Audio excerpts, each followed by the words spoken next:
already. I know, I always say that, we're live. Good afternoon, I'm Josefina Bonilla. You're watching the Roar webinar series, and with me, we have Mindful Tuesdays, Daniel Guttierez. Daniel, thank you so much for joining us. I made it. Yay! So today we were going to take on the topic of fear and how fear sort of invades all the aspects of your life and doesn't allow you to move forward. So I'm going to lead with that, Daniel. So let me say this, and just think about what I'm saying here, because this is so important around fear. We don't die from giving into our fears, but by being immersed in them. We don't die from giving into our fears, but being immersed in them. Fear is a natural part of the human experience. Fear is not dangerous on its own. Fear with an overrunning ego is dangerous, because what we begin to do is that we begin to obsess. We get immersed in the fear. And then when we're in the fear, we create stress and anxiety. And then there it goes. It's just a pattern. It just goes from there until at some point you wake up and you realize, wow, it's either a day later, a week later, a month later, or even a year later. But just remember that fear is part of life. I mean, when you walk too close to an edge, you get fearful. That's good. You need to move over, right? Or you may fear someone's behind you. It's your intuition saying, look behind you. Those are good ways to use fear. Fear out of control is the problem, because then we begin to believe that the fear is real. Fear is not real. Fear is something that we give into. Fear is something that we create. Sorry, Daniel, you know I'm going to cut you off all the time. Of course, you always do. I'm good. Fear. I know, because I've experienced fears. We've walked, you and I have worked on many of those things with me. And I find that, like you said, fear could be very useful. If appropriate fear, you're afraid of the cliff, you may fall, you may break, whatever. But when it's a barrier to your success, and so walk us through how someone can recognize that they're allowing fear to lead their lives. It's really simple. If you're not present in the moment, then you're out of control. And that's called fear. Fear is when we're living in the past or the future. I fear this is going to happen, or I fear this happened last time. Those are two places that we have absolutely no control, which is what I talk about in my book, Radical Mindfulness, is that we've got to ask ourselves, there's a couple of questions I know that you use. Where are my thoughts right now? Where are my thoughts right now? Are they the past, the future, the present? That's the number one question. And then the next one is really even more important. And then the next one is even more important than that one. That is, am I okay right now? In this moment right now, am I okay? And then the last question, which is really the one that determines how fear is running you, is, are the thoughts I'm having right now real? Have they ever been real? Right? So I'm fearing I'm going to go in and my boss is going to fire me. Has he ever fired you before? No, or you wouldn't have a job. So why are you making it up, right? Is that we create this. Now, here's the problem with fear and us being immersed in fear. People may or may not know, a boss, a lover, a significant other, whatever it may be. They are human sensors. And if you walk in with fear that something's going to happen, they pick up on that without even knowing. And then they make decisions and make you right. I knew it. And you go, whoa, right? So I'll give you an example that we all probably understand.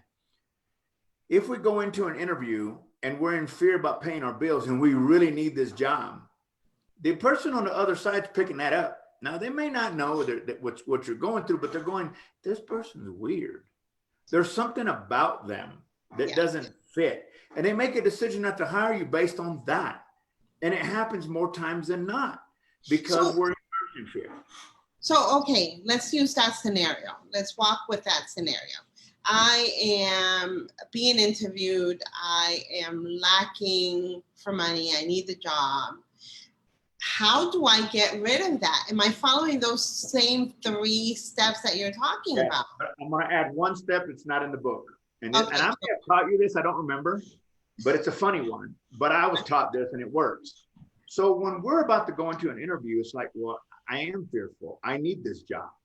But for the next hour, you need to be present and not be thinking about getting this job, because we all know what happens. You don't get it. If you want the guy or the girl really bad, you don't get them because you're trying too hard.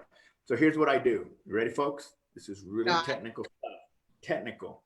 I reach up to my ear and I pull down and I hear a toilet flushing. And I completely clear my mind and then I go in so that nothing's on my mind. And this little action is just a physical manifestation of what's going on in your brain. So you're erasing everything you're feeling.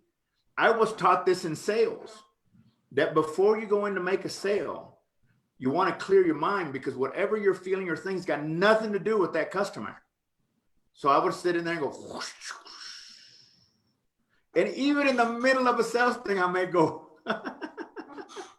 because my mind begins to run. Yes. So if you're going in to do an interview, it sounds crazy, but it works. If you're going in to do an interview, and you're stressed out, you're full of anxiety, it's over something that you have no control over.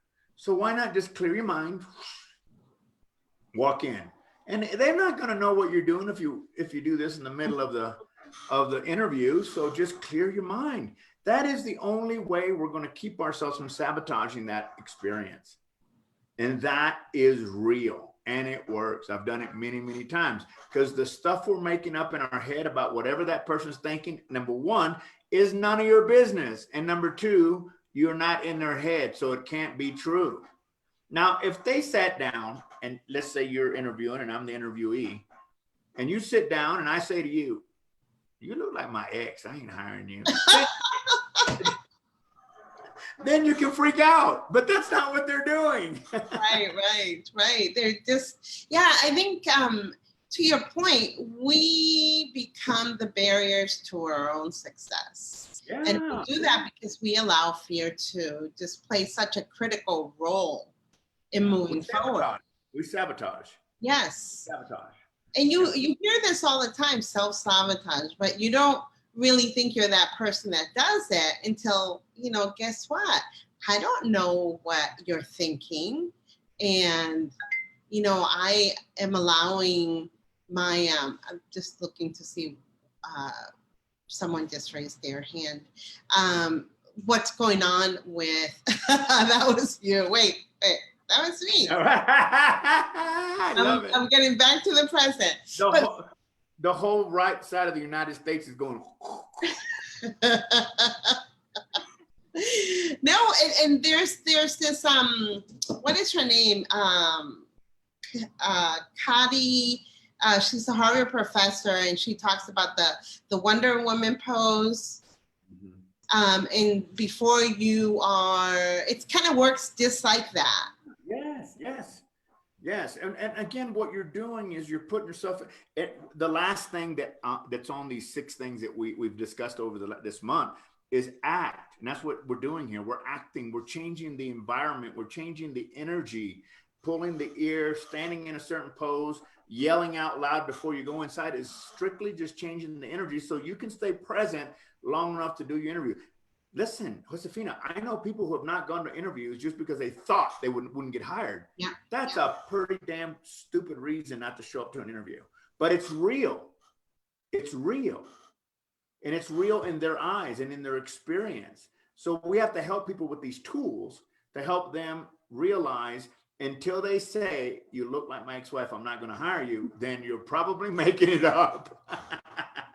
Or they may say that and say, I want to hire you back. Yeah, right.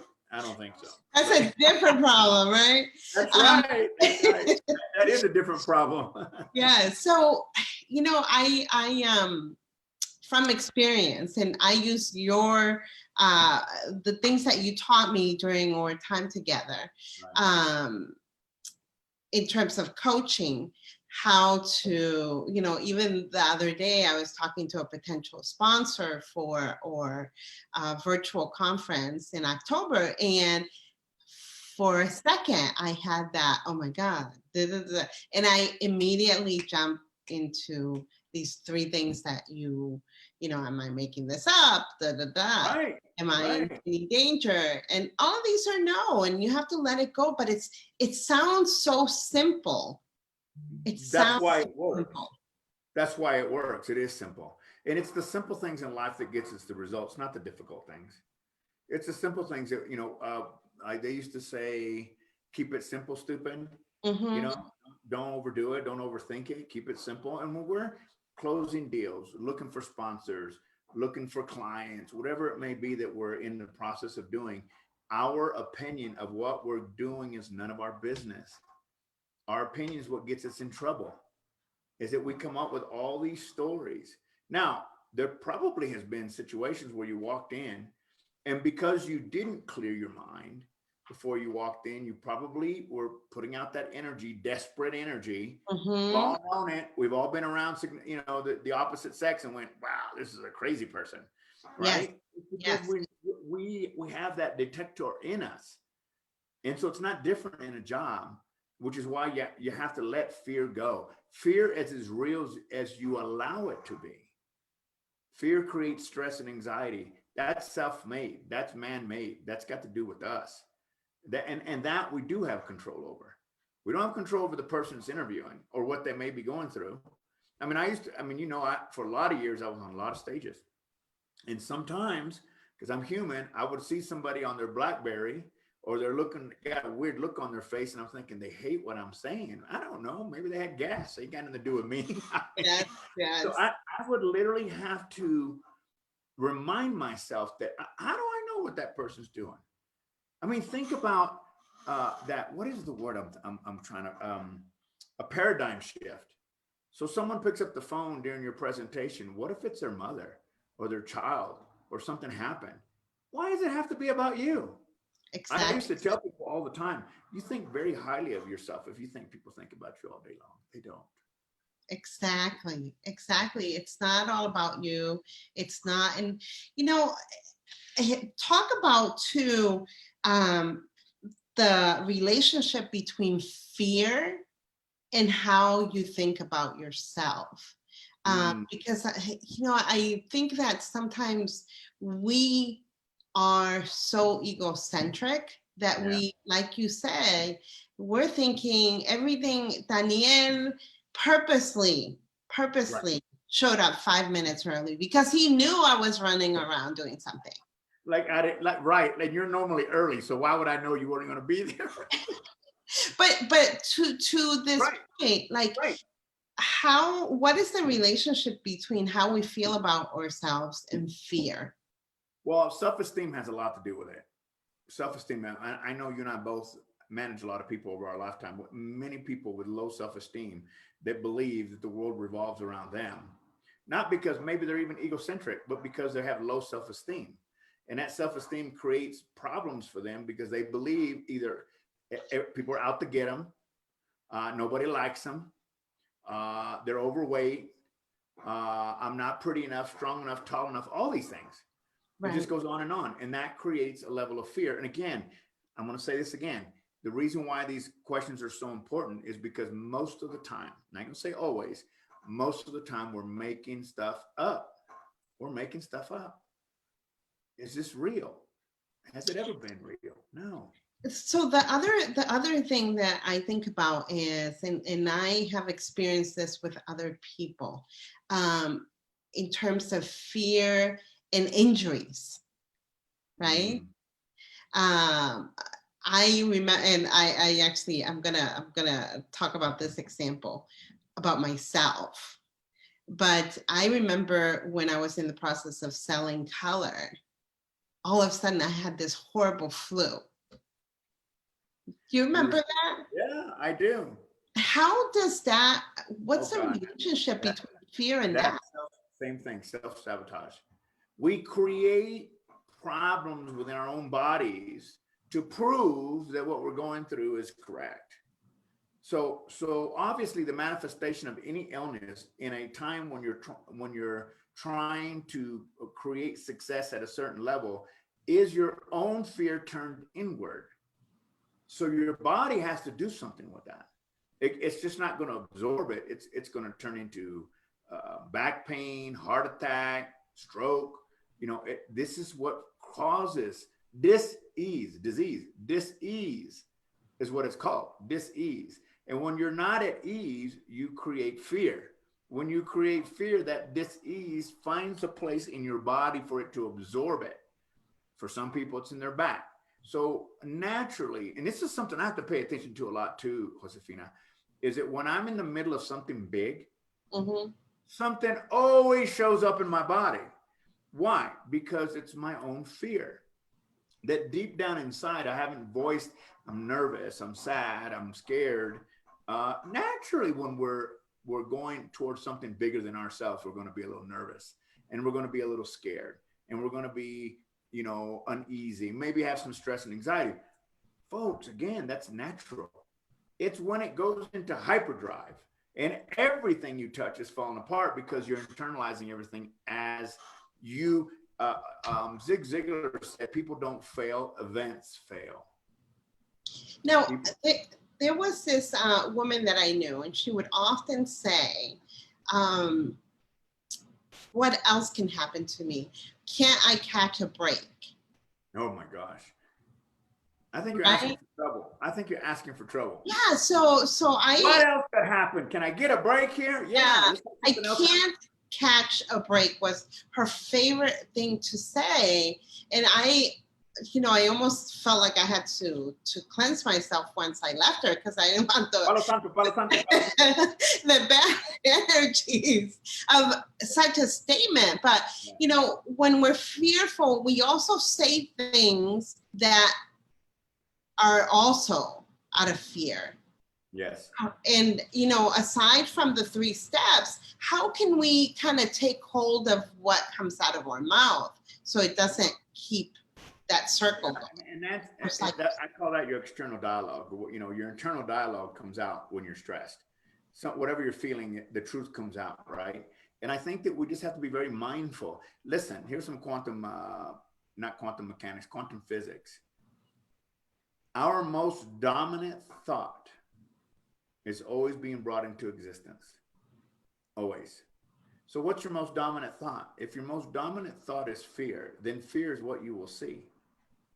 If your most dominant, think about people who are successful. You go, man, everything they touch turns to gold. There's an expectation that because they did touch it, it turns to gold from that person's perspective. Right. And then you got the person, I can't catch a break. Well, you're basically saying, oh, I'm just inviting more problems. Yes. I'm inviting more problems. So how do we shift that and change that? Is that we need to be our own observer. Why did I say that?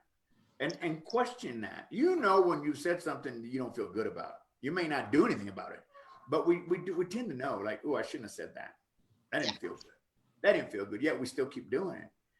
So that's when we have to realize, again, anything that we say like that. I mean, think about it. I can't catch a break. You're not really present. You're actually inviting more of that in the future. You're inviting more of that not catching a break, which is probably why she said it all the time. She kept seeing it, right? There's a law called the law of diminishing returns. The law of diminishing returns says that whatever I focus on begins to appear. Let me give you an example. Have you ever had somebody buy a car and they said, I bought this car because nobody had one.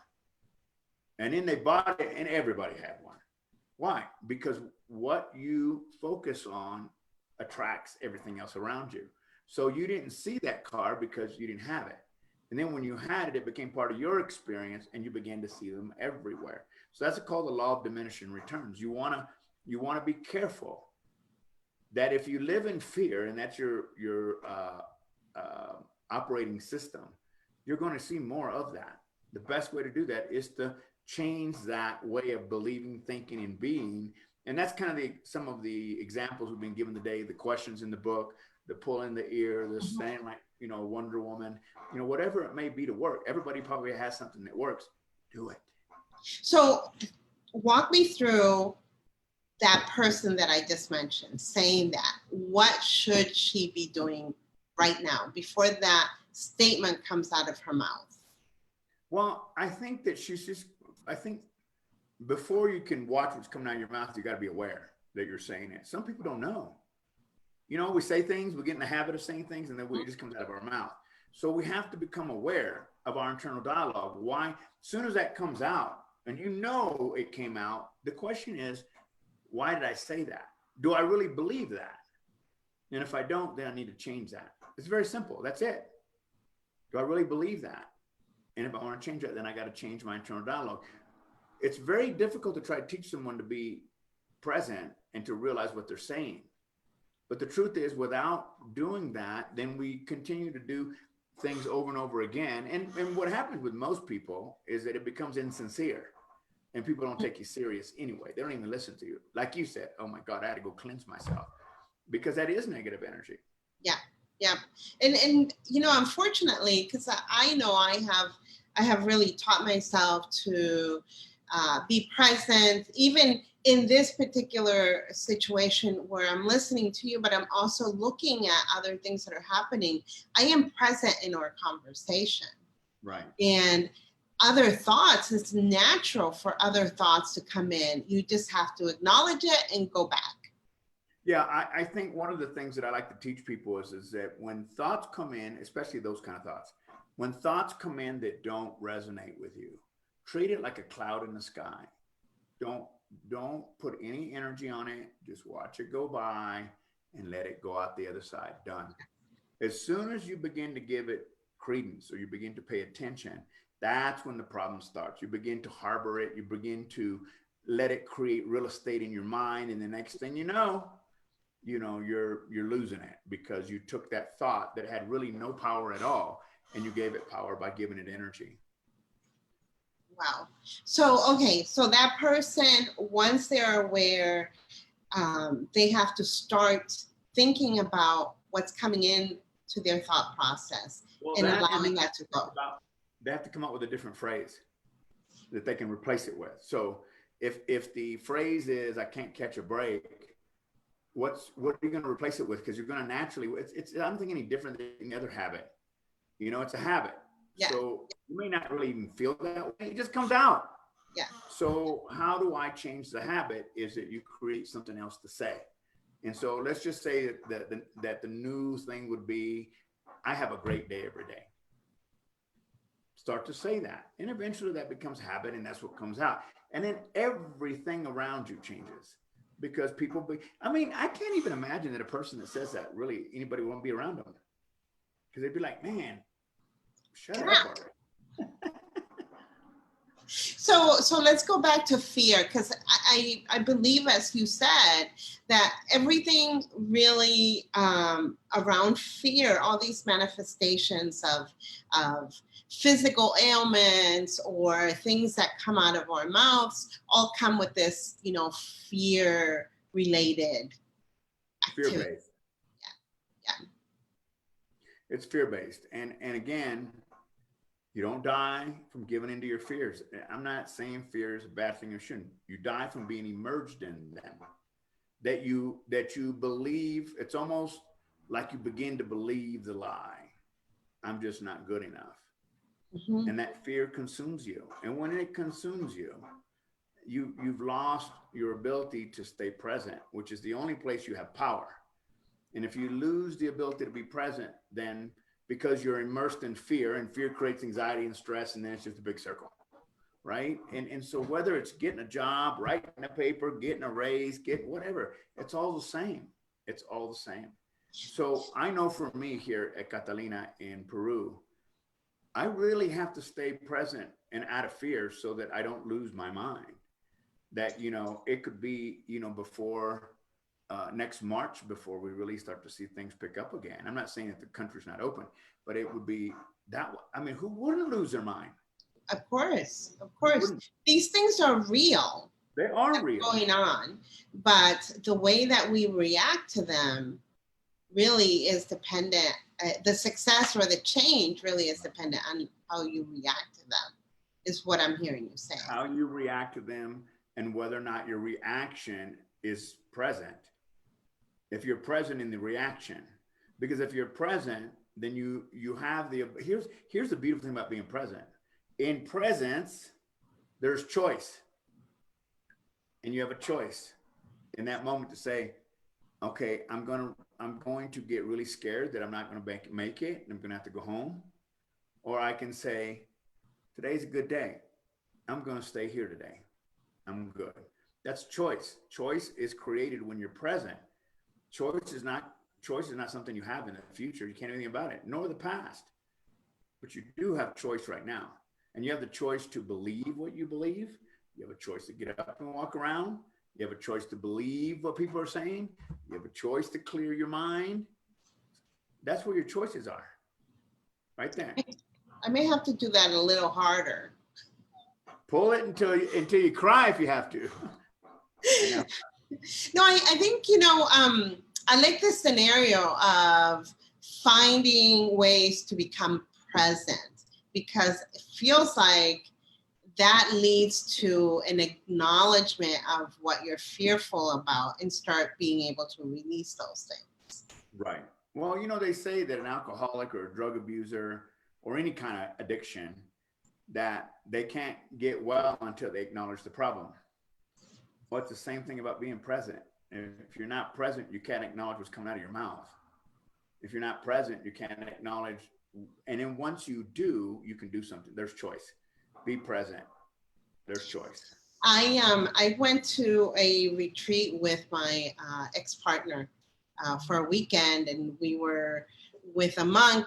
I actually only went one day, and it was a whole day of meditation, and I fell asleep a few times. I have to tell you, but it was an exercise of finding ways to be present, because he kept bringing it back to the present. And things he would say is, if you have an itch on your nose, acknowledge it, scratch it if you must, and then let it go. Yep. And it's really not hard. It just feels hard because we're human beings and we don't know how to shut down our minds. It's kind of like when they say, when you're in a conversation with someone, and instead of listening to what they're saying, you're already thinking about how you're going to respond to it.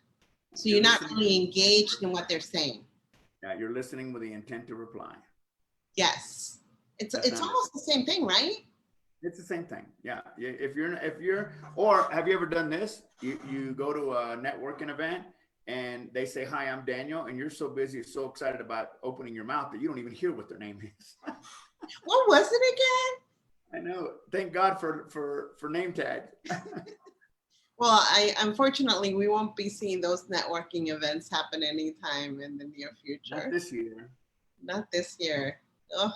But listen, Daniel, always great to talk with you. I think if you think this is a good idea, I'd like to work on next Monday or next Tuesday, talk about manifestations. Yeah, how to develop those. That's quantum physics. I love that. How do you make your life? How do you live your life on purpose? Not by default. There's a difference. That's called manifestation. I like that. So living your life on purpose versus by default. Yeah. So that's going to be our Tuesday. Daniel, how would people get a hold of you? Is through your website, danielguttierez.com.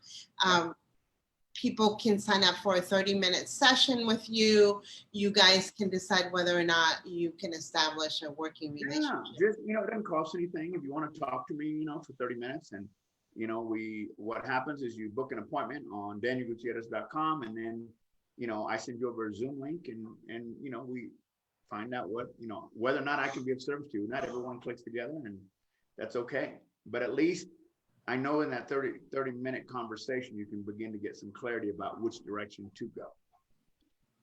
Daniel, before I let you go, have you given any thought to possibly doing sessions online? Like, I remember one session that you did with the laughing. Yeah, the laughing meditation. Yeah, so I did that with my kids, my two sons, one time, because they were, fighting, and I was you know, going crazy with them, as parents often do. And I made them laugh for 2 minutes. Yeah. Like you have, but something like that would be really powerful too.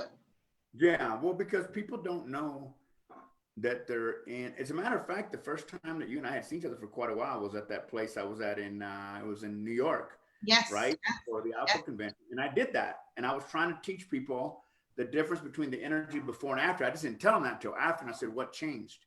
Yes. And the whole place was quiet afterward. But yeah, I don't have a problem doing that. That stuff is fun.